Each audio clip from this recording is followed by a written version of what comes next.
Okay, kiddos, today we have a book about a girl. The other books were about boys, strong boys and silly boys and small boys. Today it's about a girl, and her name is Little Miss Chatterbox.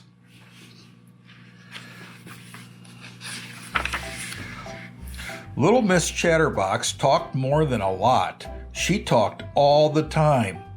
Day in and day out, week after week, month after month, year in and year out.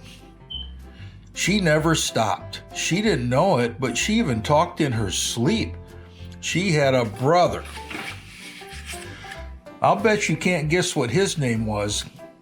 Can't you? That's right, Mr. Chatterbox. She looks a bit like him, don't you think? You should have heard them when they get together. You couldn't get a word in edgewise, or sideways, or anyways.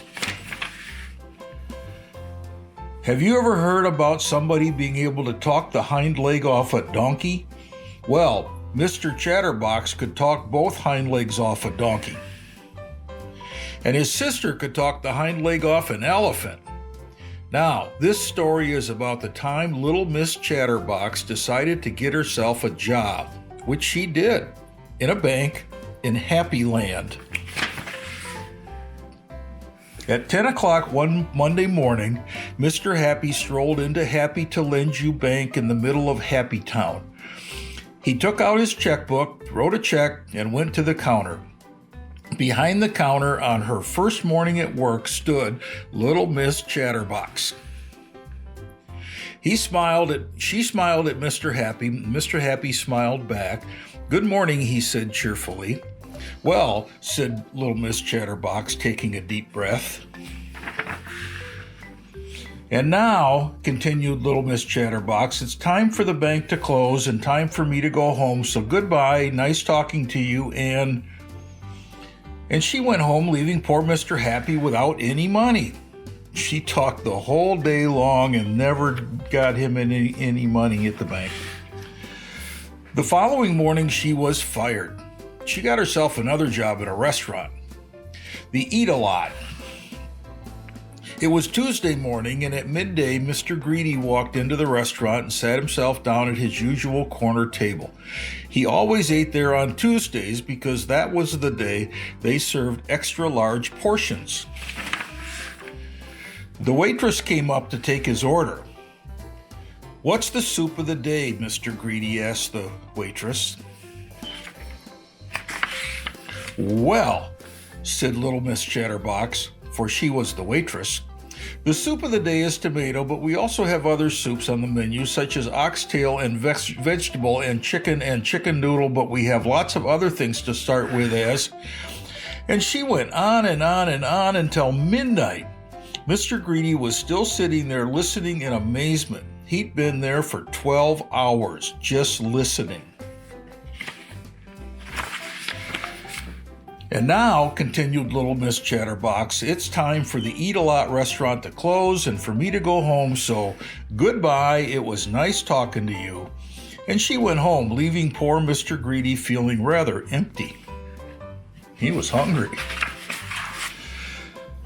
The next morning, she was fired.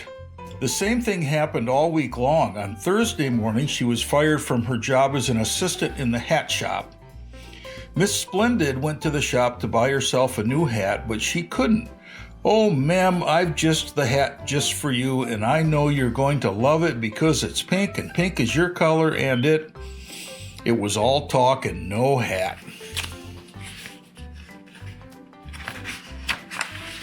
On Friday morning, she was fired from her job as a secretary to Mr. Uppity.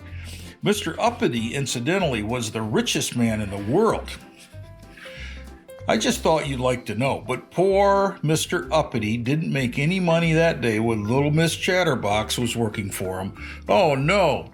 Oh, Mr. Uppity, I've never worked in an office before, and isn't it exciting, and wouldn't you like a cup of coffee, and are you as rich as everybody says you are, and it was all talk and no work."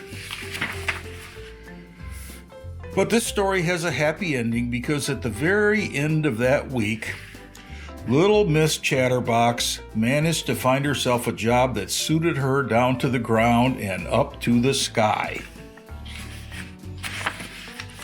On Saturday evening, Mr. Chatterbox was at home in Chatterbox Cottage, which is where he lived.